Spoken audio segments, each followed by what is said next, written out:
Hey, what's up everybody? I am going to be doing my first ever gear video. I don't usually do this. I'm just sort of getting into YouTubing as a means of sharing about my upcoming trek, which is the Divide to Crest trek, which is about a 3,000-mile route that goes from the southern terminus of the Continental Divide Trail to the northern terminus of the Pacific Crest Trail. So I do hope you'll follow along for that. And as you can imagine, that's going to be a really challenging trail. I'm going to be connecting a whole bunch of different routes, and that's going to be a way to basically make it through a whole lot of desert and a whole lot of really dry areas during a really hot time of year. So I just want to give you a sense of what I'm going to be bringing and let you know why I'm making some of the choices that I am. So let's start off with my pack. This is the Deuter 35-liter Air Contact Ultra. I used the 45-liter last year. This is a new size for them at 35 liters. It is a lightweight, but pack with a lightweight frame in it as well. It's really light. It's also really sturdy. It is a super versatile pack. It does have a little bit of a brain where you can store some snacks and things on top. The straps are really comfortable. I've never had any issues with rubbing or anything like that. So I just been trusting Deuter packs for a while. So when they had the 35-liter Air Contact Ultra, is a no-brainer for me. That's a really perfect size for what I'm trying to do. For a shelter, I'm going to be bringing the Z-Packs Plex Solo. I used it on the CDT last year. It did great. This is just one of the lightest tents you can get. It's a DCF tent, and so it's pretty solidly waterproof, especially for what I'll need it for. It's gonna be great. And then this is the trekking pole. This is my, I only bring one trekking pole, not two. This is the Lucky Lady Legacy 125. Thing's kind of banged up if you can't see, but I've had it, literally used it on all my through hikes. I got this before the Appalachian Trail in 2021. So this thing's been with me through it. Let's see.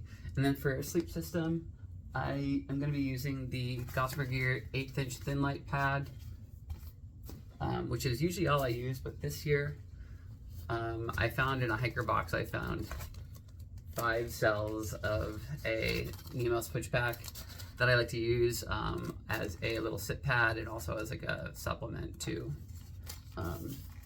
save me some shoulder pain and hip pain, since it's lots of sleeping on rocks out in the desert. So that's a way of making my life a little bit more comfortable that I haven't necessarily done in the past. So that's a change for me. And then for my quilt, I'm bringing a Catabatic Flex 22 degrees.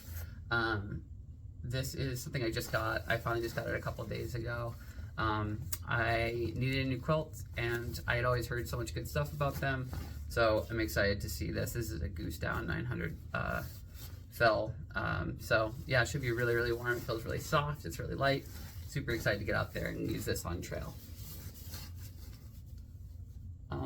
Let's see. Oh, for clothes, I have my same old Montbell rain jacket. It's not super waterproof at this point. Again, I've had it since the AT. It's got some holes in it, but I mostly just need it as a windbreaker anyway. This is for my mid layer. I have the Virgin Outdoor Highlander Hoodie. This is the custom one that I made with them this year. It's my favorite colors, and then the designed by my friend Ellis. So super stoked about this. It's a micro fleece, so it's light, it's really warm, and it dries really quickly. They're also super tough too. This is a new one because of the design, but I had been using the same one before that for years. I had 6,000 or 7,000 miles on just using with one Highlander. So for a mid layer, they're about as tough as they can get. Well, and they're still nice and comfy and cozy, and I like to just wear mine around the house too. And then I have, this is also from Virgin Outdoor. This is their Sunseeker Hoodie. Super lightweight, SPF protection, got a really nice hood that's comfortable and not too snug around the head. I don't really want to feel like I'm wearing a scuba suit. So yeah, super dries super fast and keeps you cool. This is my synthetic tank top. I made this one custom on the CDT last year.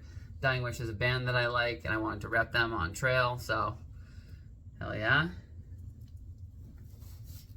This is Patagonia Baggies, standard issue, cool color. I'm using a iceberg merino wool bra this year. Just got this a few days ago, and I brought it out on the Ocean to Lake Trail with me this past week, and it was great. Dried out quickly, especially in all the humidity. It did perform well.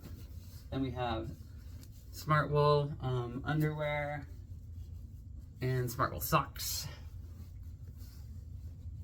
And then we have Old Standby. These are my Lone Peaks. I have some new pairs coming. I am just going to be using, I think these are the 7s from last year. I bought up a bunch of the 7s just because they're cheaper. And, you know, I go through a lot of pairs of shoes, so I like the 7s, the Lone Peak 7s, so we're going to keep that going. Then, of course, smart water bottles, along with my Sawyer Squeeze filter. That's just sort of my go-to. I pretty much always carry a Sawyer Squeeze with me. It's reliable, lasts a long time. So especially getting through, you know, all the desert, this is super important. Then I just have just like a normal black diamond headlamp. My friend gave it to me. I don't even know what kind it is, but it's, you know, rechargeable. I have a Deuter hip belt or fanny pack, whatever you call it. Hip bag or fanny pack. Yeah, I just keep like my chapstick, snacks, phone, headphones. I keep everything charged with my Nightcore batteries. Oh, this is my favorite one right here. Yeah, they're just, I'm gonna carry 3 this year, which is, you know, 30,000, you know, milliamps, whatever it's called. That is a lot, but for me, since I'm gonna not only be keeping my devices charged, keeping my headlamp charged, trying to make some content when I'm on trail, and also to keep my Garmin charged, since I'll not only be using it as an SOS device, but I'll also be tracking it, tracking my, you know, my movement throughout the day, so that I can make the trek replicable for people. So that's going to take up a lot of juice, and there are just going to be some really long sections. There's, you know, a lot of the area I'm going through is completely undeveloped, and, you know, it's going to be really, really long sections with very little opportunity. So I want to make sure that I have enough juice to do what I need to do while I'm out there.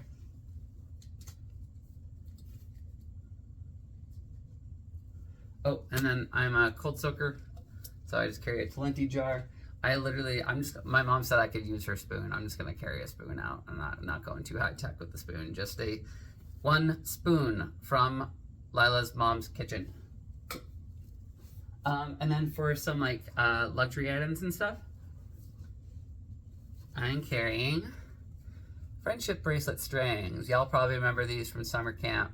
I love to do this just to not only stay busy, it's a fun sort of thing to do with your hands, but it's also a cool little gift that you can give to people along the way as you complete them.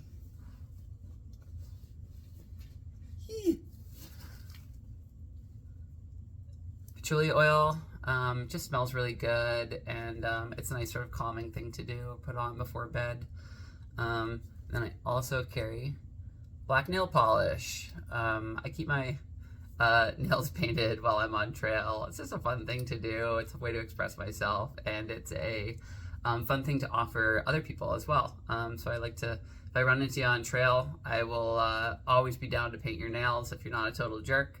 So yeah, just so you know, always got that with me. And then last but not least, I carry my tarot deck, my Rider-Waite tarot deck. Tarot's been something I've been doing for years now, and I find it really enjoyable on trail, not only as a way to sort of reflect upon the day, but also to look forward and to look inward while I'm on trail. It's another great way to connect with you know, friends and everything as well. With my family on the CDT, we would do the tarot. We do tarot readings every night, and we would keep track of what we were pulling so we could look for trends, and it's just a good way to connect with people and to get to know people on a deeper level. So I think that's all the major stuff. I would love to know what you guys think. What do you think of the gear? Do you have any questions? Do you think what I'm bringing is good, sufficient, insufficient, too much? My trek starts later on in April, not too long from now from when I'm filming this. So I do hope you'll follow along. So go ahead and subscribe to the channel. And yeah, leave a comment, leave a like, and let me know what you'd like to see in the future. Thanks, everybody.